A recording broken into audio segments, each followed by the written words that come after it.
All right, as a content creator, this is a must. Now, the great thing about the selfie stick, not just the selfie stick, but it also has for two different options, all right? One for your regular setups that you have on your camera, and there's another hidden feature that I loved a lot. Now, when I'm traveling, I always forget my phone mount, and this one, look at this. It comes with the built-in one. All right, ready?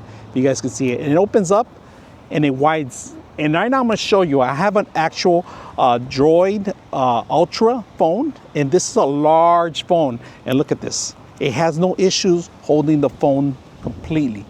This is great when you're doing content outdoors. This whole unit fits in my actual backpack, really simple.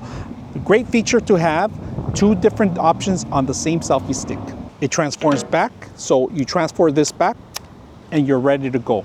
Look at this, how simple it is. Now, I use this tripod for everything, especially when I'm going to events. Sometimes I don't want to carry the larger tripods. This is a perfect thing.